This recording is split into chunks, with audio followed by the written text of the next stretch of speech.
Glória a Deus, aleluia, graça e paz. Vocês estão bem? Amém. Querido, pode tomar o seu assento.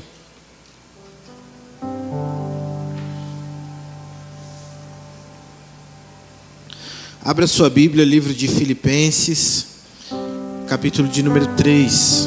Deixa ela aberta aí. Eu vou fazer uma pequena introdução. Hoje nós estamos encerrando terceira ministração sobre maturidade cristã, crescimento, identidade. Amém, queridos? Deus, acredito eu, que renovou o nosso entendimento nessas 3 quartas-feiras.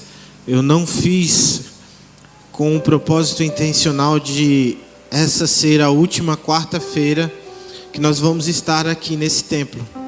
A próxima quarta-feira, o próximo culto de quarta-feira que nós vamos ter, não é na próxima quarta, é no próximo mês, já vai ser lá no templo da Menino Marcelo, número 8. Amém, queridos? E estava hoje à tarde meditando nessa palavra e o Senhor me fez lembrar que Ele encerra ciclos. E quando Ele encerra ciclos, é impossível, querido, nós avançarmos se nós continuarmos vivendo uma imaturidade espiritual. Então, fechou, digamos assim, o Senhor selou com chave de ouro. Amém, queridos? Então eu creio que Ele vai falar com você nessa noite. Ele vai renovar, como diz em Isaías 40, 29, que Ele renova forças cansados, dá um novo ânimo, um novo vigor àqueles que estão desanimados. Ele diz: os jovens até se cansam, fadigam, mas os que esperam no Senhor renovam as suas forças, renovam as suas asas como a águia, andam e não se cansam, correm e não se fadigam. Amém, queridos? Que nessa noite essa palavra repouse sobre a sua vida. É um fechar de um ciclo, querido, para o iniciar de um novo ciclo. Amém? Querido, você acredita no ambiente profético? Amém? Nós estamos no ambiente profético. Como eu disse, nós estamos fechando essa série de maturidade. Nós iniciamos ela falando um pouco sobre Efésios, mais especificamente no capítulo 4. No versículo 13, o apóstolo Paulo dá uma diretriz e diz assim: até que todos cheguemos à unidade da fé e do pleno conhecimento do Filho de Deus, ao estado de pessoa madura. Então o apóstolo Paulo vai trazer que o principal entendimento da maturidade é nos tornar e nos levar cada vez mais parecidos com Cristo. Quando nós vamos ter o entendimento de que nós estamos maduros, é quanto mais de Cristo existe em nós do que nós mesmos. Amém, queridos? Isso foi a nossa primeira aula do que é maturidade cristã. A gente aprendeu um pouquinho que maturidade não é medida apenas por um tempo de igreja ou de conhecimento, mas ela é medida por um padrão que é Cristo na nossa vida. Amém, queridos? É o tanto de Cristo que nós temos em nós que vai determinar o quanto de maturidade nós estamos alcançando. E na nossa segunda ministração, nós colocamos o tema: as marcas de um cristão maduro. Porque se eu souber o que é ser maduro, mas há um caminho a seguir, um caminho a trilhar, e a gente vê esse caminho muito especificamente por pontos que a palavra de Deus nos dá, trazendo um exemplo bem simples que eu possa fazer você entender, é quando alguém vai te direcionar a um endereço. Você não sabe, não conhece, mas eles vão dizer: lá na esquina tem um mercadinho, depois vai ter uma casa de tal cor, depois vai ter uma árvore assim, não é assim? E você vai vendo alguns pontos familiares com aquela explicação que você recebeu e você vai dizendo: eu estou no caminho certo. Então nós estudamos, que um cristão, as marcas de um cristão maduro, elas são evidências visíveis da manifestação do Espírito Santo, porque é o Espírito Santo que vai nos conduzir nessa caminhada de maturidade. Nós deixamos de ser espiritualmente instáveis, não, como o apóstolo Paulo fala, não sendo mais criança, mas chegando já a uma idade madura, de não ser levado por qualquer vento de doutrina. Ele também falou sobre desenvolver o discernimento e aprender em verdade, em amor, estabelecendo a verdade de Cristo e o amor dele que nos constrange. Amém, queridos? E também falou da unidade. Então, bem rapidamente, como eu falei, eu recapitulei aqui. Depois, se você quiser, né, assistir, vai estar no YouTube disponível. Peço que você assista. Se você não assistiu, vai edificar a sua vida. Então, na primeira aula nós mostramos que o padrão é Cristo. Na primeira aula, no primeiro culto, né? Na segunda palavra nós falamos sobre as evidências e o caráter que é imposto em nós. E agora, para a última aula, nós vamos colocar como tema como alcançar a maturidade. Porque saber também nos leva a caminhar, mas nós temos que saber o ponto onde nós vamos chegar, né? Ninguém caminha para o nada, ninguém caminha sem intenção. Então, você que abriu sua Bíblia, lá em Filipenses capítulo 3, vamos ler a partir do versículo 12. Filipenses 3, 12. Vai projetar? Diz assim: não que eu já tenha recebido ou alcançado, mas isso já tenho obtido a perfeição, mas prossigo para conquistar aquilo para quem também fui conquistado por Cristo Jesus. Irmãos, quanto a mim, não julgo havê-lo alcançado, mas uma coisa eu faço, esquecendo-me das coisas que ficam para trás e avançando para que estão diante de mim, prossigo para o alvo, para o prêmio da soberana vocação de Deus em Cristo Jesus.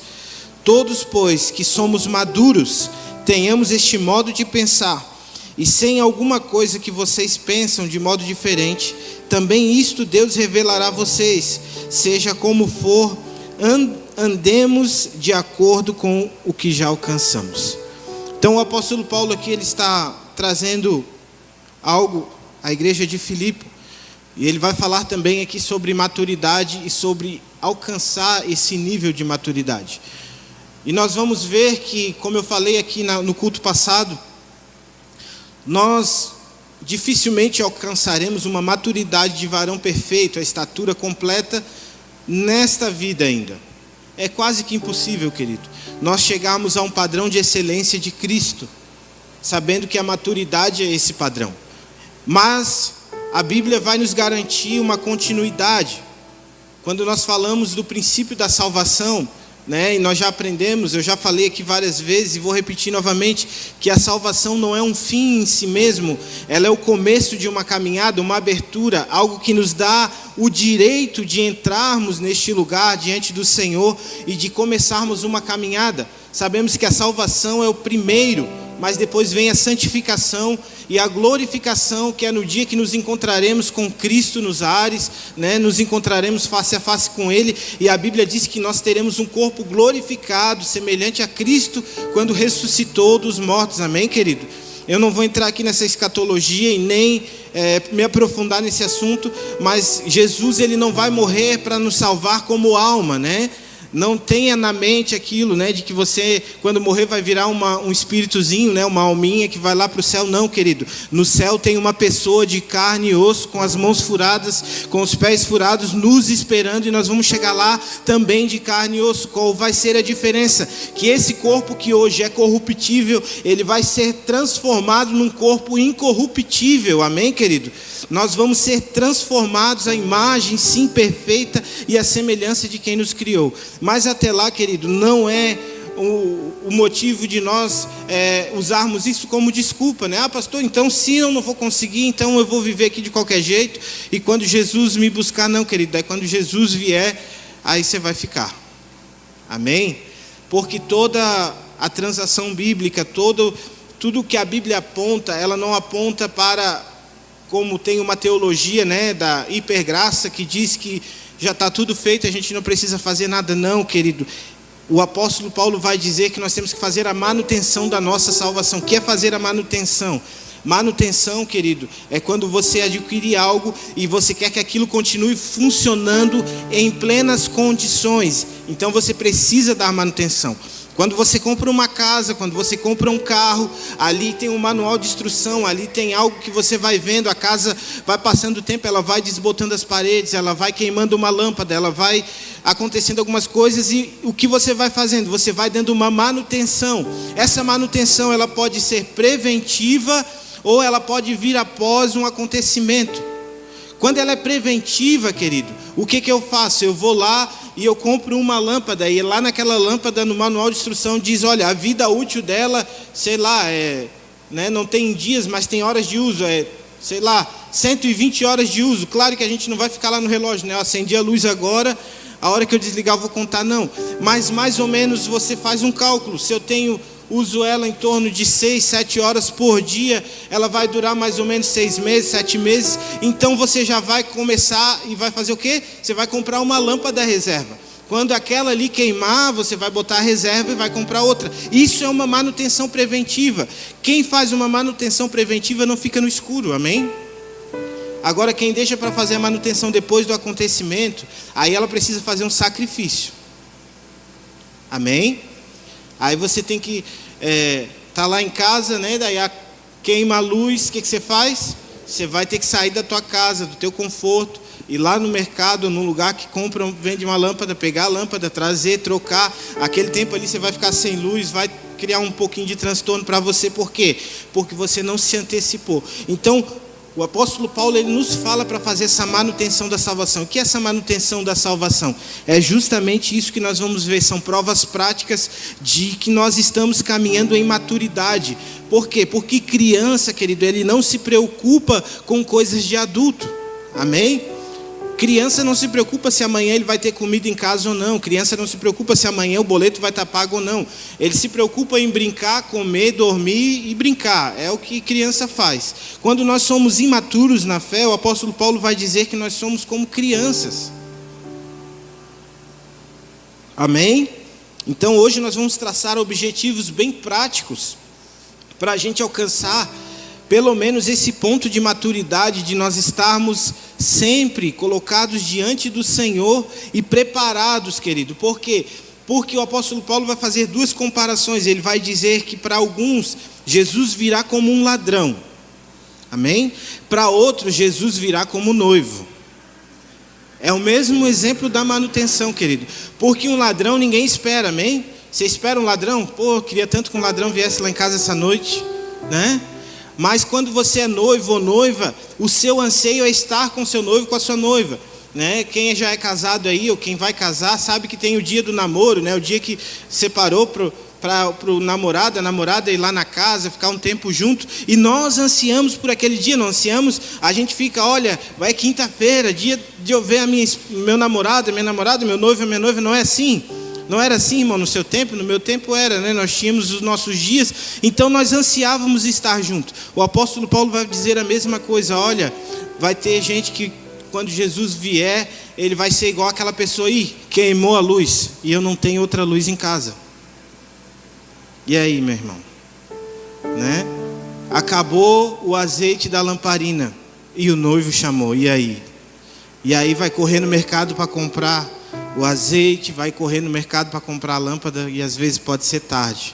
Então, querido, o aspecto da maturidade, ela nos leva em coisas práticas para que a gente possa manter a nossa salvação diante de Cristo. Eu não estou dizendo, querido, que a maturidade nos garante a salvação. A salvação vem por quem?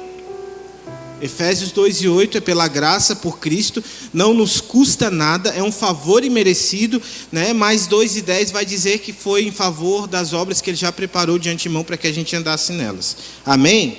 Então, o primeiro ponto, a maturidade, ela exige intencionalidade. E o que é ser intencional? Querido, ser intencional, né, é você saber o que você faz, é você ter um propósito para aquilo que você faz, é você ser intencional, né? Você não vai chegar na tua casa hoje e dizer assim, olha, eu vou reformar minha casa e sair dando uma retada na primeira parede que você vê, não. Você vai fazer um projeto, você vai analisar, você vai ter um projeto específico para cada cômodo. Eu quero aumentar o espaço desse cômodo, eu quero diminuir o espaço. Então vai ter uma intenção de você fazer uma reforma. Ninguém acorda de manhã, né? A minha esposa fazia muito disso, agora ela parou um pouquinho. Mas de vez em quando eu saía de casa, o sofá estava do lado esquerdo, quando eu chegava estava do lado direito. Mas é porque ela gosta de decoração e ela gosta de novidade, então ela mudava, né? Mas geralmente, querido, a gente não faz uma reforma da noite para o dia. Acorda de manhã, eu enjoei da minha casa, vou fazer uma reforma. Não é assim, né? Nós seguimos um cronograma. Paulo declara, prossigo para o alvo. Querido, prosseguir para o alvo, primeiro, ele está indo para um Diga assim: ele está indo para um lugar. Ele tem um alvo, ele sabe para onde ele está indo. Ele mesmo vai falar: olha, eu não luto como quem esmurra o ar. O que é esmurrar? É dar soco no ar. Você vai cansar e não vai alcançar nada. Então ele diz: olha, eu sou específico naquilo que eu faço, eu sei para onde eu estou indo, e isso requer de mim algumas atitudes. Primeiro, eu preciso deixar para trás tudo aquilo que me embaraça. Hebreus vai dizer: o pecado que nos embaraça, que está tão próximo de nós. Coisa de gente imatura é pecado, irmão. Pecado é coisa de gente imatura, coisa de criança. Quando nós somos maduros, o pecado ele não se torna mais uma prática, ele se torna um erro. É um erro de cálculo, um erro de rota, é um deslize, amém, queridos? A prática já não é mais comum na nossa vida. Agora nós andamos na verdade, conhecemos a verdade, nós somos libertos pela verdade. Então o pecado já não nos prende mais, porque o pecado nos prende e a verdade nos liberta. Ou nós andamos presos ou nós andamos livres. E não tem como eu andar livre na mentira, amém? Então o apóstolo Paulo vai dizer: olha, eu vou deixar para trás tudo aquilo que ficou. E às vezes a gente acha assim: não, então ele vai esquecer só das coisas ruins. Não, ele vai deixar para trás tudo que prende ele de prosseguir para esse alvo. Ninguém amadurece por acaso. Pô, o cara, né? Da noite para o dia amadureceu. Não, ele tem uma intencionalidade no que ele está fazendo. Ele está buscando conhecimento, discernimento. Amém, querido? A maturidade exige 3 coisas. Primeiro, decisão. Diga: decisão, disciplina e constância. Sabe o que isso vai gerar em nós, em Cristo? Permanência. Isso, querido, vai gerar permanência no Senhor. Jesus, ele disse: se vocês permanecerem. O que é permanecer? É você tomar uma decisão, e em cima dessa decisão você ter uma disciplina e uma constância. Amém? Eu vou seguir a Cristo, eu vou andar conforme o que a palavra diz para mim andar.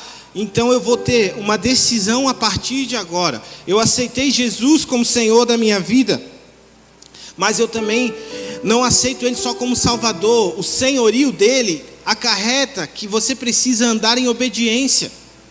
E essa obediência, querido, é uma decisão. Como eu disse, a santificação, a palavra santo quer dizer escolhido.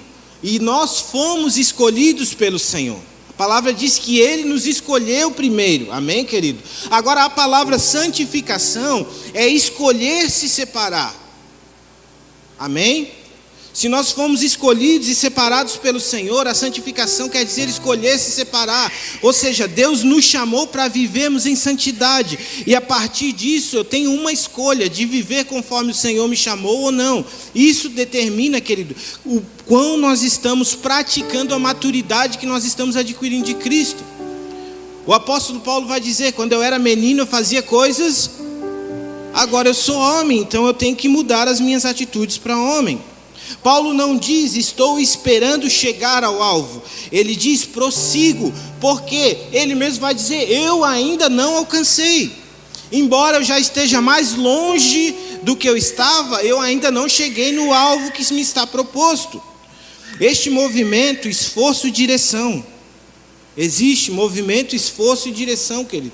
Não é da noite para o dia, e também não vai ser algo que vai entrar no nosso consciente normal, a gente vai dormir, vai acordar maduro. Não, querido, é uma decisão a cada dia. Através de cada decisão, através de cada gesto, através de cada palavra. Conforme nós vamos mostrando para o Senhor que nós estamos amadurecendo, o Senhor vai nos dando mais entendimento, vai abrindo e expandindo o nosso conhecimento. Por quê? Porque Ele não pode expandir aquilo que nós não decidimos crescer, querido. Não tem como eu expandir nada que não decidiu crescer. A pessoa cresce em estatura, mas não cresce em conhecimento. Então, nós temos que andar neste lugar, amém, queridos? A maturidade não é simplesmente consequência do tempo, mas a maneira como respondemos a Deus durante esse tempo. Querido, Deus, ele fala, todos os dias, ele fala. Pastor, eu não ouço a voz de Deus. Querido, talvez você esteja num período de imaturidade, mas Deus fala todos os dias. Se Deus não está falando, não é Ele que está calado, é nós que estamos distantes daquilo que o Senhor está fazendo. Porque Deus não fala fora do seu propósito. Deus não fala fora do seu propósito, querido, amém? Uma estatística, algo muito forte na nossa vida, que nós temos que entender e saber que nós estamos maduros, é saber discernir quando é a voz do Senhor e quando é a voz do inimigo. Porque tudo que fala fora do propósito, ou é o nosso ego, ou é o inimigo.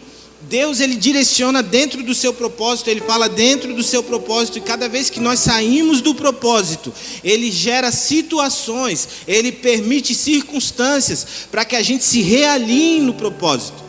Mas ele não vai falar. É por isso que tem muita gente que ora e diz: pastor, Deus está em silêncio. Daí eu pergunto por quê? Porque eu botei uma situação diante dele e ele não falou mais nada. Então não faz mais nada, continua fazendo o que você estava fazendo antes. Porque se Deus não deu uma nova direção, querido, ele vai continuar falando na mesma direção. Amém? Abraão teve um direcionamento de Deus. Deus falou para ele: olha, Abraão, pega o teu filho, vai lá, sacrifica. Ele subiu o monte com o filho, andou lá, né? Os dias que precisou andar, deixou os servos, subiu o monte, tudo, amarrou o filho, e Deus estava em quê? Em silêncio. Querido, eu sou pai, e eu entendo, eu imagino que, querido, durante aquela viagem que ele fez com os servos, mais a subida do monte, Abraão em espírito deve ter 24 horas clamado: Senhor, não faz isso. Senhor, eu já entendi. Senhor, ele é a promessa, ele é teu, foi o Senhor que deu. Mas Senhor, será que não tem como o Senhor deixar ele aqui? Eu acredito que ele estava assim, mas Deus estava em silêncio. Deus foi falar somente quando já estava lá. E é por isso a importância de nós discernirmos. Isso é maturidade, querido. Sabe, às vezes a gente dá um direcionamento para a igreja e Deus não fala nada e a gente continua no mesmo direcionamento. E eu entendo o carinho, o cuidado de todos aqui, de todos que fazem parte dessa casa. Pastor, se a gente fizer assim, se a gente fizer desse jeito, se a gente mudar. E eu falo sempre a mesma coisa: olha, Deus não nos direcionou, vamos orar. Quem já falou com a gente sabe, vamos orar, vamos colocar diante do Senhor. E de repente o Senhor, de uma hora para outra, dá outro direcionamento. E a gente faz diferente. Por quê? Porque é a voz do Senhor. E nós estamos precisando desse discernimento neste tempo. Maturidade, querido, amém? O tempo produz idade, mas a intencionalidade produz crescimento. Se nós não estamos, querido, alinhados com o que Deus está fazendo, nós não estamos olhando para Deus. Amém? Quando o povo foi entrar na terra prometida, Josué disse: olha, na frente vai os sacerdotes e eles vão levantar a arca o máximo que eles conseguirem. E vocês têm que olhar para quem? Para a arca. Esqueçam o sacerdote, esqueçam as pessoas. Vocês olham para a arca, que simboliza a presença de Deus. Aonde a arca for, vocês vão guiando, vocês vão atrás. Amém, queridos? Está dando para entender ou está indo muito rápido? Amém? Maturidade é olhar para Cristo como alvo e dizer: ainda não cheguei aonde eu devo chegar, mas não permanecerei onde eu estou. Amém? Amém, querido? Então, se Deus tem falado com você aí, glória a Deus pela sua vida, é um aspecto muito forte de maturidade. Segunda, a palavra é o alimento do crescimento. Queridos, é algo tão banal que às vezes a gente esquece de falar, mas o próprio apóstolo Paulo, ele diz: eu vim vos lembrar o evangelho ao qual eu já preguei para vocês. Então por que tem que lembrar? Porque às vezes a gente esquece. Querido, mas tudo que Deus fez, está fazendo e vai fazer, está escrito aqui. Isso aqui, ele é mais, como é que eu posso dizer, mais atual que o jornal de amanhã. Amém? O jornal que vai sair daqui 5 anos, isso aqui é mais atual. Amém, querido? Aqui já está definido como vai terminar o final de todas as coisas. Billy Graham falava, né? Eu já li o final da história, vai ficar tudo bem. Amém, queridos? Então a palavra, ela nos dá todo o direcionamento que a gente precisa. Querido, se é uma coisa que eu tenho certeza, de maturidade é pessoas que estão alinhadas com a palavra de Deus. Pessoas imaturas, elas não se alinham à palavra de Deus, elas usam a palavra de Deus. É muito diferente, querido. Eu ler isto aqui para que eu seja conhecido pelo conhecimento que ela me dá, ou quando eu leio isso aqui para viver o conhecimento que ela me dá. Amém? Querido, se eu estudar isso aqui dia e noite, e eu posso formar aqui muitos cursos de ensino, e eu posso falar muito bem, ter uma boa oratória, mas se eu não viver isso aqui, demonstra em mim uma imaturidade. E como eu já falei aqui das outras vezes, a imaturidade ela nos torna oportunistas. Ela não nos deixa aproveitar a oportunidade. A pessoa madura, ela se empenha em conhecimento para que quando Cristo proporcionar a devida oportunidade, nós estejamos prontos. Amém, querido? Estudar e meditar na palavra de Deus, ela nos transforma a um ponto de a gente estar pronto para toda e qualquer boa obra. Está lá em Tito, amém, querido? Toda e qualquer boa obra. Quando eu não tenho conhecimento da palavra de Deus, cada vez que eu preciso exercer a obra de Deus, para mim não é uma oportunidade, para mim se torna um peso, uma dificuldade, se torna um problema. Por quê? Porque não tem conhecimento. É a mesma coisa que eu pegar um carro e entregar na mão de uma criança. Amém? Ela pode fazer um trajeto de 50 quilômetros a pé, que ela pode chegar bem lá, vai chegar cansada, vai demorar mais, amém? Mas ela vai chegar. Aí eu vou dizer assim, não, mas espera aí que eu tenho a solução, vou pegar o meu carro e vou te dar. O que você acha que vai dar? Uma oportunidade ou um problema? Agora, se é uma pessoa que já está devidamente autorizada, com a sua habilitação, sabe dirigir, ela tem que fazer esse mesmo trajeto, e eu ofereço, não, vai de carro, ela está tendo uma oportunidade ou um problema. Assim é a palavra de Deus, querido, em nós. Ela não gera em nós um sentimento egoísta, mas ela gera em nós um sentimento de transformar todos os que estão ao nosso redor em igualdade. Lá em 2 Timóteo, capítulo 3, a partir do versículo 16, diz: toda a escritura é inspirada por Deus e é útil para o ensino, para a repreensão e para a correção, para a educação na justiça, a fim de que o servo de Deus seja perfeito e perfeitamente habilitado para toda boa obra. Amém, queridos? Então, nós meditarmos nessa palavra todos os dias para a gente viver o que ela ensina, não é nós vivermos uma religiosidade ou um fanatismo, é nós estarmos nos habilitando em conhecimento para tudo aquilo que Cristo já nos preparou para viver. Amém? Porque essa palavra ela não nos torna melhores, ela nos torna iguais. Quando eu vou ler essa palavra, querido, o meu ego é desinflado, a minha humildade começa a ser elevada. Amém, querido? Essa palavra ela nos direciona, como o apóstolo Paulo falou, toda a escritura ela foi inspirada por Deus e ela é útil para a repreensão, mas também é útil para o ensino. Amém, querido? Ela é útil para a correção, mas ela também é útil para a educação. Então, querido, ela não só, não é algo que a gente vai usar para bater nos outros, é algo que a gente vai usar para ser edificado e edificar o próximo através de nós. Amém, queridos? Você está bem? Você está aí? Assim como ninguém cresce fisicamente sem alimento sólido, natural, físico, corpo, Se você não toma café, não almoça, não janta, se não faz as refeições principais, o teu corpo ele vai se desgastando, vai tendo um déficit de nutrientes necessários que você precisa. Uma alimentação saudável ela é recomendada não só para que a gente diga que sou fitness, mas porque o nosso corpo ele necessita de coisas específicas. Tudo que Deus criou, querido, tem um propósito específico, você já notou? Um mosquito ele tem um propósito específico, que é nos incomodar de noite. Não, ele tem um propósito dele específico lá. Uma folha de alface tem um propósito específico. Todos os alimentos têm um propósito específico, querido. E toda a cura, às vezes, já está determinada por Deus nesses alimentos. Às vezes, querido, as nossas doenças, elas são mais pela nossa falta e negligência de alimentação do que qualquer outra coisa. Amém? Um resfriado ele só pega numa pessoa que tem uma imunidade baixa. Não é, pastora? A senhora que é enfermeira, sabe? Mas aqueles que se alimentam, que têm uma boa saúde física, uma boa alimentação, dificilmente fica doente. Amém, querido? Assim é a nossa vida com Cristo. Assim é a nossa maturidade espiritual. Querido, porque assim como a nossa vida física é doente, a nossa vida espiritual pode se tornar doente, fria, morna. Queridos, nós, entendo o que eu vou falar, somos vistos por Deus como algo prazeroso para Ele se alimentar.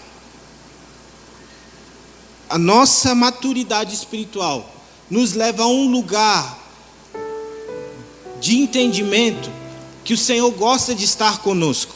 Amém, querido? Por isso que Jesus falava, olha, eu sou o pão da vida. E daí falava para os seus discípulos, agora vão e repartam esse pão. Por quê? Porque é uma repartir, e eu não digo comer como um pão, mas eu digo estar saciado nele. Assim como nós nos saciamos nele, ele também, quando ele encontra em nós uma maturidade perfeita, querido, ele faz morada em nós. Nós somos um lugar, uma habitação onde Deus gosta de estar. Você já chegou num lugar que você não gosta de estar? Você já foi num lugar que você não gosta de estar? Você já foi num lugar onde a comida é boa, mas o ambiente é ruim? É ruim, não é? Chega lá, pastor, a comida é excelente, mas o tratamento é horrível. Só falta ele jogar o prato na tua cara. Você volta lá? O contrário também é verdadeiro, querido. O ambiente é maravilhoso, pastor, mas a comida você não consegue comer. Você volta lá? Então nós somos assim, querido, quando nós estamos maduros diante do Senhor. E a palavra maduro, justamente, ela significa isso, né? Uma fruta, ela só pode ser degustada se ela estiver madura. Aí diz assim, pastor, essa analogia que o senhor está fazendo está meio estranha, mas a Bíblia vai dizer que nós geramos o quê? No Espírito? O quê, irmão? Frutos. E ela vai fazer uma analogia entre as obras da carne, frutos do Espírito. Carne não tem fruto. Amém? Por isso que eu digo que não é um alimento canibal aí, mas é um alimento espiritual. É um fruto espiritual. E para que nós damos fruto? Hein, irmãos? Se é espiritual, aí a Bíblia diz que o nosso Deus é Espírito. Quando nós geramos esse fruto no Espírito, querido, nós revelamos no natural a essência do caráter de Cristo, mas nós revelamos no espiritual que nós estamos em Cristo. Amém? Você está entendendo, meu irmão? Ficou confuso? Diz assim, pastor, ficou confuso. Ah, bem, então você entendeu. Como dizia um sargento do exército, ele dava uma aula e ele dizia assim, dúvidas. Daí ninguém levantava a mão e ele disse, então agora vocês têm dívidas. Amém, querido? Vocês estão aí, vocês estão bem, gente? Estão tão quietinhos? Ninguém amadurece espiritualmente sem estar alimentado pela palavra de Deus. A maturidade cristã, ela não é constituída por experiências, emoções ou pelo tempo de igreja, mas por uma vida constantemente submetida e entendimento das Escrituras. Oséias vai dizer que nós temos que conhecer e prosseguir em conhecer o Senhor. Amém, querido? Ninguém chega ao conhecimento pleno de Cristo, é o que eu falei, nessa vida vai ser quase impossível. A expressão, a fim de que todo servo seja perfeito, como a gente leu, perfeito, não aponta para alguém sem pecado, mas aponta para alguém completo e amadurecido. A perfeição, querido, não é a ausência de erros. A perfeição é a presença de muita coisa boa. Amém? Não existe nada perfeito nesse mundo, querido. Nada. Você olha assim e diz assim, nossa, que carro perfeito. Não existe. Se for procurar ali, vai ter algum detalhe. Você vai olhar, nossa, que cadeira perfeita. Você vai procurar, vai ter algum detalhe. Mas quando você olha e bota os olhos, aquilo ali parece perfeito. Por quê? Porque o que chama mais atenção não são os erros, são as qualidades. E assim nós somos, querido. Quando o apóstolo Paulo diz que nós sejamos perfeitos, é a primeira impressão que nós damos quando nós chegamos em algum lugar. É quem nos conhece ter para nos falar as primeiras coisas que ele fala. Tem que ser, olha, ele, ela é bom nisso. Ah, mas tem isso. Mas nisso ele é bom. Amém, querido? Como é que nós conseguimos isso? O próprio Jesus falou: ninguém chamar de bom senão o nosso Pai que está no céu. Para Deus, uma coisa boa é só quando está terminado. Quando ele terminou lá no 7º dia tudo, ele olhou para a sua criação e disse: é bom, porque está finalizado. Então, querido, quando nós estamos nesse caminho, nós estamos nos tornando algo bom para o Senhor. E nós estamos falando sobre maturidade, querido. Amém? Esse é um aspecto da maturidade, está na palavra de Deus. Quem apenas conhece a palavra pode acumular informações. Quem se submete à palavra experimenta ser transformado por ela. Amém, querido? Há uma frase que é de um autor desconhecido que diz assim: a única coisa que muitos vão ler sobre a palavra de Deus é a nossa vida. Amém? E outra frase que diz também, que eu acho que é do mesmo autor porque é desconhecida: pregue a todo tempo, se preciso for, use. Terceiro, a oração. Querido, marca fundamental de quem já está maduro no Senhor, ou está nesse caminho mais longe da parte de criança do que da parte de chegar mais próximo à parte adulta. A oração, ela produz em nós uma dependência. Querido, a oração, ela não tem que ser uma rota de fuga. A oração, ela não tem que ser a última, já tentei de tudo, agora eu vou tentar a oração. Não, querido. A oração, ela tem que ser a nossa dependência. Assim como nós temos a palavra como direcionamento, nós temos a oração como um GPS. A palavra vai nos mostrar o caminho, vai nos mostrar como chegar nesse caminho. A palavra vai nos mostrar um ponto que nós chegamos, que é Cristo. De Gênesis a Apocalipse, a Bíblia fala sobre uma pessoa chamada Jesus Cristo. Amém? Tudo é sobre o Filho, tudo é sobre Cristo.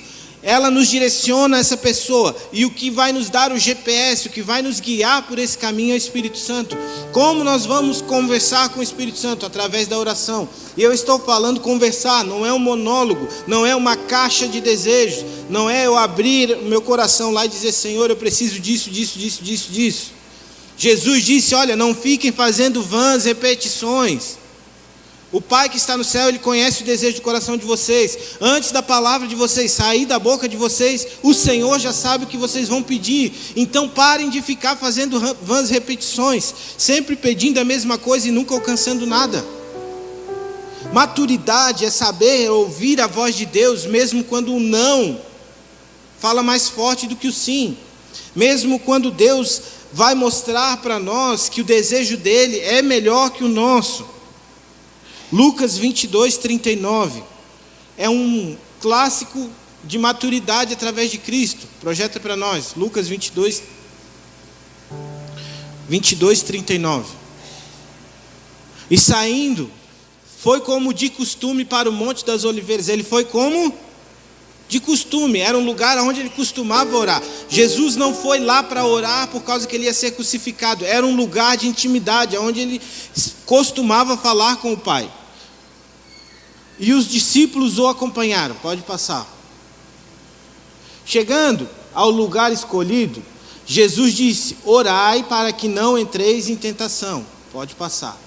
Ele, por sua vez, se afastou cerca de 1 tiro de pedra e de joelhos orava. A oração dele qual era, querido? Pai, se possível de mim,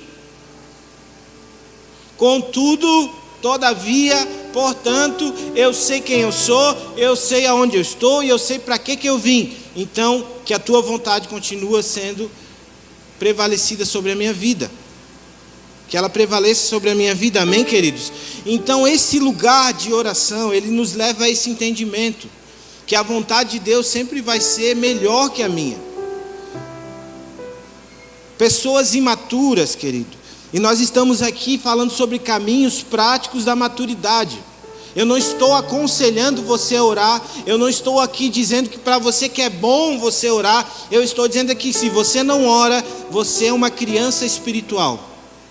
Se você não tem uma vida diária de oração, você ainda está no jardim de infância da espiritualidade. Pastor, eu já sou convertido há 30 anos e vai viver 50. Se não orar, você vai continuar no jardim de infância da imaturidade. Por quê, querido? Porque quem não ora não conhece o desejo de Deus. Quem não ora não tem intimidade com o Pai, né? A gente vai ver o apóstolo Paulo fazendo uma analogia no livro de Efésios, ou de 1 Coríntios, eu não lembro agora, que ele vai falar sobre o casamento e vai falar sobre Cristo e a igreja. Ele vai trazendo aspectos do Cristo e a igreja, do casamento, e no final ele diz assim: grande é esse mistério. E ele diz assim: eu não me refiro ao casamento, eu me refiro de Cristo e à igreja. Sabe, querido, se você casar hoje, você pegar a sua noiva e você disser assim: vamos firmar a aliança. Amém, queridos? Vamos firmar a aliança, que é isso que Deus fez. Ele fez uma aliança conosco de restauração. Amém? Então, Cristo nos chamou para uma aliança ainda nós pecadores. Romanos 5,8. Não merecíamos, mas ele foi lá e disse: olha, eu vou dar a minha vida em favor de vocês, que é o que o apóstolo Paulo fala, né? O homem dá a vida pela esposa, assim como Cristo, e a esposa se submete, assim como a igreja se submete a Cristo. Amém, queridos? Entendo o que eu vou dizer. E então nós pegamos essa aliança, que é a salvação, e colocamos no dedo. Se você casar hoje, você sair daqui com a sua esposa para a lua de mel, ou com seu esposo, e você não tiver o ato de consumação, que é a intimidade no casamento, quem é casado sabe o que é. Você sabia que existe uma lei que anula o seu casamento? Você sabia disso? Que um casamento sem a conjunção sexual, ele é anulado por lei? Você sabia disso?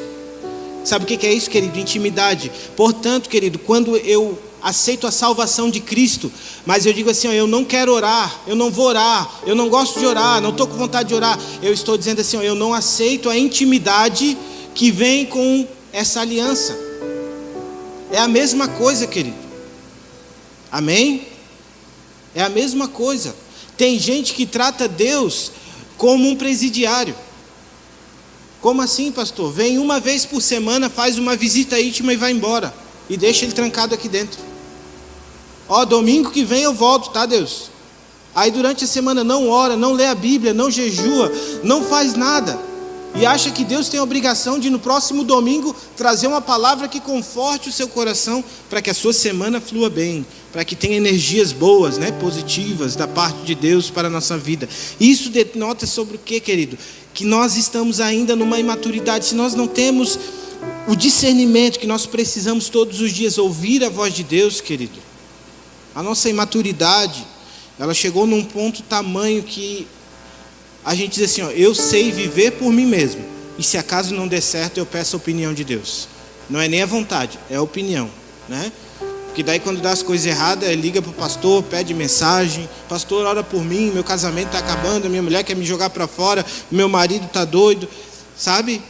Mas por quê, querido? Porque não teve a prevenção, né? A manutenção preventiva de estar em oração com o Senhor. Quem ora deixa de pecar, quem deixa de orar.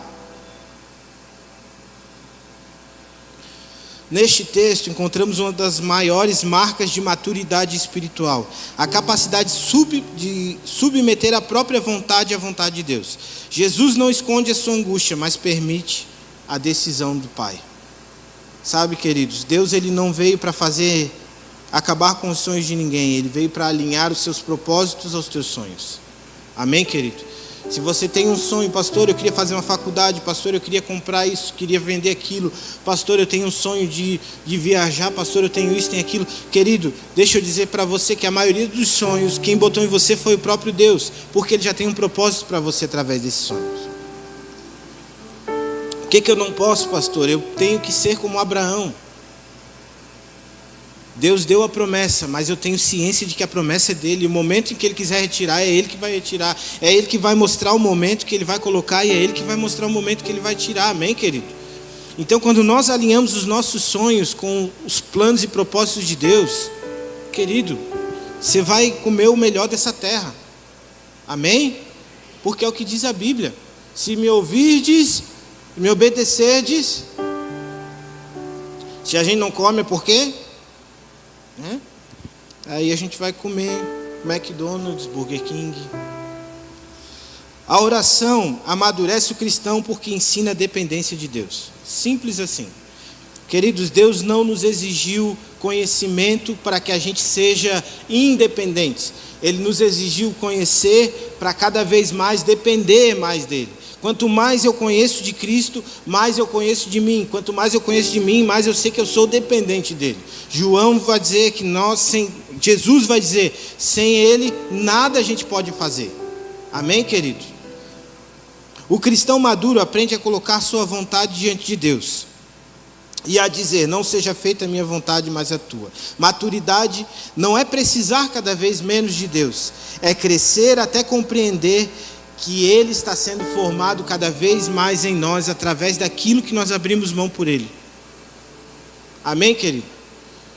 Às vezes você tem um sonho de fazer uma faculdade, e às vezes Deus já está lá na frente e já viu você curando pessoas, curando enfermos, você curando famílias, você levando a palavra de Deus no hospital, transformando vidas. Amém? Amém, meu irmão? E qual é o lugar que nós temos que estar? Não, pastor, mas se eu depender de Deus, Deus vai mandar eu largar tudo e ser missionário, vestir pele de camelo e comer gafanhoto. Não, querido, porque essa é uma mentalidade de um sistema do mundo. Quem vivia assim era João Batista, que anunciava alguém que estava chegando. A partir do momento que alguém chegou, ele fez igual Moisés, falou para os seus discípulos, olha, vocês me seguiram até aqui, né? Agora vocês seguem ele. Amém, queridos? Estou me aproximando para o final. Quem me dá mais meia hora? Brincadeira, irmão. Já estamos caminhando já. A comunhão nos faz crescer, querido. Se eu tenho a palavra, se eu tenho a oração, isso vai me levar a eu viver em comunhão. Por quê? Porque a comunhão é o que Deus nos deixou. Jesus não disse, olha, pelos milagres eles vão reconhecer que vocês são meus discípulos. Por o que vocês vão fazer, eles vão reconhecer que vocês são meus discípulos. O que ele vai dizer? Pela unidade de vocês, pelo amor que vocês têm uns pelos outros, eles conhecerão que vocês são meus discípulos. Maturidade é entender que nós expressamos o amor de Cristo através da unidade e da comunhão. Amém, queridos? Então não existe aquele, o que se diz aí, eu sou igreja, mas eu sou igreja lá na minha casa. Não, querido. Você pode ser uma parte da igreja na sua casa, mas só é igreja quando há unidade do corpo de Cristo. Nós só somos igreja, querido, quando nós estamos unidos no mesmo propósito diante daquele que nos salvou. E eu não estou falando de placa, eu estou falando de igreja, querido. Não estou falando da nossa igreja, eu estou falando da igreja de Cristo. Porque onde o reino é pregado, há uma comunidade, há uma igualdade. Por isso que muitas igrejas estão mudando seu nome para comunidade. Por quê? Porque é tudo em comum. Igreja de Atos 2, né? Todos tinham tudo em comum. Maturidade não acontece apenas na relação individual, mas ela está intrinsecamente, ela está comprometidamente ligada ao meu relacionamento com o meu irmão. Amém, queridos? Não vai ser sempre um relacionamento bom, mas vai ser um relacionamento de Cristo. Lá em Provérbios 2,17 diz, assim como o ferro afia uma pessoa, pela presença de Deus afia o seu próximo, querido. Às vezes vai sair faísca, mas o que eu tenho que entender é que o caráter de Cristo está sendo formado nele, está sendo formado em mim. Amém? Amém, meu irmão? E para finalizar, que ninguém gosta, mas eu preciso falar, as provações. As provações revelam o que ainda precisa ser tratado. Vocês lembram que eu falei, querido, quando Deus quer nos alinhar ao seu propósito novamente, Ele quer nos direcionar um caminho de crescimento, de maturidade, Ele não vai falar, Ele vai proporcionar algumas coisas. Amém, querido? Ele vai deixar algumas situações, permitir algumas situações, para que a gente entenda que há alguma área da nossa vida que ainda está precisando de uma atenção para nos tornarmos maduros. Amém? Romanos 5:3. Também nos gloriamos nas tribulações, sabendo que a tribulação produz perseverança, que a perseverança produz experiência, que a experiência produz esperança. Pode passar o 4. Ora, é o 4, não é? Estava no 3. E a perseverança, experiência, experiência, esperança. 5. Ora, a esperança não confunde, porque o amor de Deus é derramado em nosso coração pelo Espírito Santo, que nos foi outorgado. 6. Porque Cristo, quando nós ainda éramos fracos, morreu ao seu tempo pelos ímpios. 7. Dificilmente alguém morreria por um justo, pois poderá ser que pelo bom alguém se anime a morrer? Querido, quando eu entendo que Cristo passou por uma provação para que eu fosse aprovado, para que eu fosse justificado, para que eu tivesse a minha vida justificada, eu tenho que entender que tudo aonde Ele vai me levar se torna um lugar bom, ainda que não me deixe confortável. Um lugar bom é todo lugar onde Cristo está e a evidência do seu propósito está estabelecida. Amém, querido? E esse lugar pode ser no meio da provação. Por isso que o apóstolo Paulo fala, olha, se alegrem na provação. Jesus, quando foi comer a última ceia com seus discípulos, ele disse, aguardava ansiosamente a comer essa última Páscoa com vocês. Porque logo após viria para ele uma grande tribulação, ele morreria na cruz. Mas por que ele estava com grande expectativa? Porque ele sabia, depois ele ressuscitaria e nasceria a sua igreja. Nós, querido, quando nós estamos alinhados com a palavra de Deus na nossa vida, com a oração em dia, sabendo que Cristo está nos guiando, a provação, às vezes, querido, vai gerar em nós algo muito, muito, muito superior ao nosso entendimento natural das coisas. Querido, quem gosta de viver milagres aqui? Quem gosta, irmão? Levanta a mão assim. Quem gosta de viver milagre? Quem gosta de morrer? Quem quer morrer aí para a gente orar para você ressuscitar? A gente gosta de viver milagres, mas a nossa interpretação de milagres, querido, é algo bom. Para Deus também. Só que esse bom nem sempre vai vir atrelado ao que é bom. Tem gente que dá um testemunho, pastor, morri por 3, 4 minutos. Glória a Deus que eu vivi um milagre.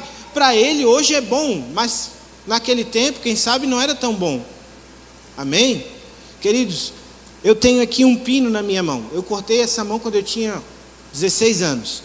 Numa fábrica de papel guardanapo. Tenho 13 pontos por dentro, 13 pontos por fora, um pino aqui. E a primeira coisa, quando eu voltei para as consultas diárias dos médicos, ele perguntou assim para mim, você toca algum instrumento de corda? E eu disse, eu toco violão, toco baixo, toco guitarra. Daí ele assim, provavelmente você vai perder 75%, às vezes até 70% da mobilidade do seu dedo. Na concepção dele eu não faria isso, meu dedo faria só isso, esse movimento. Ele disse, olha, você não vai conseguir dobrar o dedo assim. E na época, querido, eu estava desviado, fora dos caminhos do Senhor. E eu orei ao Senhor e disse, Senhor, eu preciso viver o milagre. E eu vivi, em 30 dias, queira você acreditar ou não, eu estava recuperado e tocando na casa do Senhor. Mas, querido, para mim viver esse milagre não foi bom. Não foi bom passar, eu lembro da dor, eu lembro de como foi dolorido fazer as sessões de fisioterapia. Eu lembro quando chovia na época, eu tenho uma placa aqui que até hoje não apita mais, porque os bancos já... Mas antigamente para mim entrar no banco apitava. Tudo isso, querido, eu lembro. Hoje eu sei que eu vivi um milagre do Senhor, mas eu não queria passar pelo que eu passei. Mas por que Deus permitiu? Para que fosse um ensinamento para a minha vida. Amém, querido? Então as provações elas produzem um peso de glória. Ela produz em nossa vida uma autoridade. Querido, queira ou não queira, aquela pessoa que leva um susto e ela começa a andar em maturidade. Não existe maturidade melhor para uma criança que coloca o dedo na tomada que ela tomar um choque. Você vai ver que ela nunca mais vai botar o dedo na tomada. Mas enquanto ela não bota, você tem que ficar todo dia lembrando dela, não bota o dedo aí, não bota o dedo aí, não bota o dedo aí, não bota o dedo aí.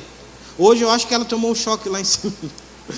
No escritório, mas eu já tinha falado para ela umas 10 vezes, não bota o dedo aí, não bota o dedo aí, não bota o dedo aí. Foi lá, botou, começou a chorar, eu disse, viu? Garanto que ela não vai botar de novo. Mas é isso, querido, às vezes Deus permite coisas na nossa vida. Então qual é o entendimento, pastor? Se eu estou passando por provações que Deus está permitindo, eu tenho que parar de perguntar o porquê e começar a me alinhar no para quê. Sabe, querido, porque a provação ela não tem o poder de nos parar. A ofensa ela não faz parte do propósito. Já falei aqui, não pastor, mas Cristo foi ofendido, mas ele não se ofendeu. Porque a ofensa ela só tem um lugar aonde nós damos autoridade para ela. Se a ofensa que eu recebi do meu irmão me leva a um lugar onde eu vou ter mágoa, rancor dele, esse lugar é uma raiz de amargura que vai brotar no meu coração. E qual é o antídoto para isso? O perdão. Simples assim. No momento em que você perdoar, acaba tudo. Mas por que é tão difícil perdoar? Porque nós somos crianças, imaturos. Não conhecemos a palavra, não oramos ao Senhor e achamos que todo mundo está se levantando contra a minha vida. Achamos que todos estão se levantando contra o meu ministério. Não, querido. Às vezes é só Deus nos alinhando. Às vezes nós ficamos sem orar por alguns dias e há um levante no inferno. É normal. Porque o inferno está todo dia tentando. Mas a palavra diz que aqueles que estão no Senhor, 1000 cairão ao seu lado, 10.000 à sua direita, e você não será atingido. Então eu tenho ciência, querido, que quando eu levanto de manhã, 11.000 demônios já estão prontos para vir contra a minha pessoa. Não sou eu que estou dizendo, é a palavra do Senhor. Mas a Bíblia diz que os anjos do Senhor acampam ao meu redor, que o Senhor dá ordem aos seus anjos ao meu respeito. Amém, querido? Enquanto eu estou no Senhor, este lugar de proteção nele é o lugar mais seguro, porque Deus não está protegendo um filho, Ele está protegendo um propósito que está sendo gerado por um filho dele. Amém, querido? Se coloque de pé nessa noite, já estamos com o nosso horário avançado. O processo, tribulação, perseverança, experiência e esperança.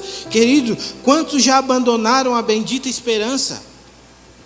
Por viverem uma vida dissoluta e acharem que por ter bem, sucesso financeiro, por acharem que o nome está sendo estabelecido acima do nome de Jesus, eles conseguem, a partir de agora, viver uma vida sem Cristo. E Tito vai falar que quando Cristo se manifestou, Ele veio primeiramente para colocar em nós o sentimento, para que a gente continue aguardando a bendita esperança e nos movendo nas obras que Ele preparou para que a gente caminhasse nelas. Amém, queridos? Então tudo que você vai fazer, tudo que você vai viver, querido, Deus já está lá. Deus já está lá. E a maturidade nos leva a este lugar de entendimento. É por isso, querido, que as práticas da maturidade, elas não precisam ser lembradas, elas precisam ser exercidas. A prática da maturidade, querido, ela não vai exigir que você todos os dias ligue para o seu pastor para saber qual é o devocional do dia. Mas ela vai te levar a um lugar que você tem uma dependência no Senhor. Pastor, eu não consigo sair de casa sem orar. Pastor, eu não consigo sair de casa sem pelo menos meditar num versículo da Bíblia. Pastor, eu não consigo encerrar o meu dia sem orar. Eu não consigo deitar na minha cama e pegar no sono se eu não entregar o meu dia ao Senhor. Isso é um lugar de maturidade. Sabe por quê, querido? Porque não precisa todos os dias de manhã alguém lá na tua cama e dizer assim, acorda que você tem que trabalhar. Ah, pastor, o despertador. Querido, eu levo a minha filha todos os dias para a escola, de manhã. Todos os dias eu acordo e olho, é 6h15 da manhã. E eu levanto 6h30 para levar ela. Aí eu digo assim, não, Senhor, eu vou dormir mais 15 minutinhos. Daí eu deixo o despertador me acordar, mas é por uma decisão minha. Mas todos os dias, entre 6h10, 6h15, 6h05, inclusive no sábado. Por quê? Porque aquilo ali se tornou na minha vida uma rotina. Repita algo, querido. Por uma semana ela se torna uma rotina. Repita isso por 30 dias, ele se torna um hábito. Repita isso por um ano e ele se torna um estilo de vida. Deus não nos chamou para que a gente viva, querido, uma vida miserável, mas para que a gente se torne maduros, para que tudo aquilo que já é nosso esteja disponível à nossa mão. Gálatas 4:1. A criança, embora sendo herdeiro de tudo, não se difere de um escravo, se ela não tem a maturidade ainda em Cristo.